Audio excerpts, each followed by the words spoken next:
এত জোরে জোরে গান বাজাইতেছে, এখন আমোদ ফুর্তি শেষ হয় নাই।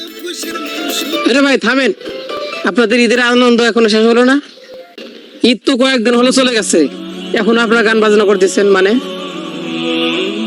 আরে হুজুর, আপনি আমার খাওয়া দেওয়ার কোনো কাম নাই। ঈদ গেল 2 দিন ধরে এল্লা আনন্দ ফুর্তি করতেছি, এর মধ্যে এসে বেদাল করতেছেন। সব জায়গায় হুজুরা খালি প্যাঁচ লাই, খালি হ্যাঁ। প্যাঁচ আর প্যাঁচ। আপনারা যে মুহূর্তে গান বাজাইতেছেন এই মুহূর্তে গাজার অবস্থা কি জানেন আপনারা? কখনো ভাবছেন কি হইতেছে সেখানে?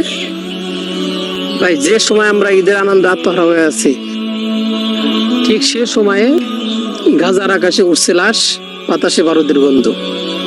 আর একজন বাবা বলছেন কি জানেন, যে আমার মেয়েকে দাফন করলাম, তার দেহ পাইছে কিন্তু তার মাথা পাওয়া যায়নি। ফিলিস্তিনের এক সাংবাদিক ভাই লিখেছেন যে আর মাত্র কয়েক ঘন্টা বাদে গাজা পৃথিবী থেকে মুছে যাবে, তখন আমাদের শুধু বেহেশতে খুঁজে পাবেন। আচ্ছা বলেন, এই মুহূর্তে কি এইভাবে আমাদের আনন্দ করা উচিত? তাহলে হুজুর আমাদের করণীয় কি?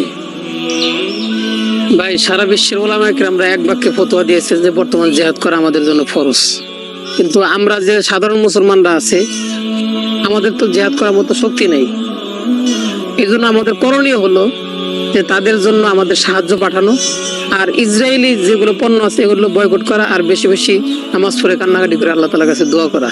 আল্লাহ তাআলা আমাদেরকে ফিলিস্তিনিদের পাশে দাঁড়ানোর জন্য তৌফিক দান করুক। আমিন।